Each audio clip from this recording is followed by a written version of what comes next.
एक बार एक जंगल में ऋषि रहते थे, तो 12 वर्ष उन्होंने वृक्ष के सूखी छाल की पपड़ी पा करके और कठिन भजन किया। अब तो महा तेजस्वी हो गए। एक दिन काम प्रकट हुआ और कहा, क्या तुम समझते हो कि तुमने काम पर विजय प्राप्त कर ली? तो उनका एक काम क्या, हजारों काम पर विजय प्राप्त कर चुका हूँ। तो बोले, महाराज अब मैं अपने बाण संधान करता हूँ और आप संभालो अपने को। तो उनका, जाओ नहीं तुम्हें भस्म कर दूंगा। इतना कह के चले गए। अब जहाँ जहाँ वो पपड़ी खाते थे वहाँ वहाँ हलवा घी का। ऋषि ने जब देखा कि वृक्षों के जितने वृक्ष उस जंगल में सब में हलवा लगा हुआ, तो उनका, मेरे तप से भयभीत होकर वृक्ष हमें लगता है कोई स्वादिष्ट पदार्थ देने लगे। अब वो खाने लगे। अब 10वें वृक्ष से जब पाया तो आधा किलो हलवा तो गया ना, तो अब हड्डी के ऊपर मांस बढ़ना शुरू हुआ। महीना हुआ। एक दिन छम छम छम छम पायल करती हुई और एक कटोरा लिए हुए, जे ही देखा ऋषि आ रहे तो ऐसे हलवा लगा के भाग। उनका, खड़ी हो जाओ, तुम कौन हो? क्या ये स्वादिष्ट पदार्थ तुम लगाती थी? उनका, हाँ।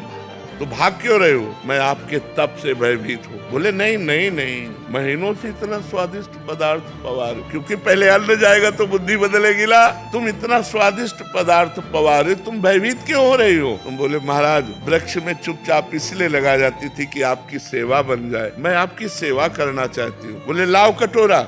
वृक्ष में लगाने की जरूरत नहीं है। अब रोज कटोरा लेके तुम ले आ जाना, मैं इस कुटिया में रहता हूँ। कटोरा लेके आने लगे। काम ने चैलेंज किया था, मैं अपना बाण संधान कर रहा हूँ, तुम सावधान। फिर एक दिन पूछा, तुम इस जंगल में क्यों रहती हो? तो उनका, मेरी माँ तपस्विनी है तो मैं अपनी माँ के साथ रहती हूँ। तो आखिरकार तुम्हें ब्याह तो करना ही पड़ेगा। ये तो माँ का विषय है, मेरा विषय तो है नहीं, ये तो माँ जाने। तो बोले, माँ से बात करके आप कल आना। बोले, अवश्य। दूसरे दिन पधारी। महाराज मैं निराश हूँ, ब्याह नहीं हो सकता। बोले, क्यों? निराशा क्यों? बोले, माँ ने एक शर्त रखी है कि अपना मुंह काला करके मुझे पीठ में बैठाल कर और अपनी कुटिया से और मेरी माँ की कुटिया तक आपको घुटनों के बल चलना पड़ेगा और मैं आपके पीठ में, और ऐसा मैं आपसे करवाना नहीं चाहती। उनका, अगर संध्या काल में ये काम हो जाए तो? बोले, वो काल कोई भी हो, लेकिन आपको ये करना पड़ेगा अगर ब्याह करना है। महाराज राजी हो गए। मुंह काला किया, पीठ पे बैठाला, घुटने के बल चले। और जब वहाँ पहुंचे तो काम खड़ा था। उसने कहा, ये मेरी रची हुई माया है, मैं ही हूँ इसका स्वामी। बोल, तेरी तपस्या कहाँ गई? ये कहो कि मैं तेरी तपस्या नष्ट नहीं की, केवल दिखाया है तुझे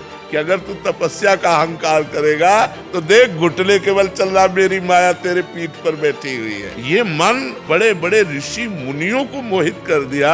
हम तुम तो बहुत छोटे लोग हैं, बहुत छोटी सामर्थ्य है, इसलिए भगवान का आश्रय ले लो। भगवान जिसकी रक्षा करते वही अपनी धर्म से, पवित्रता से चल सकता है। इसलिए नाम जप करो और भगवान के आश्रित रहो।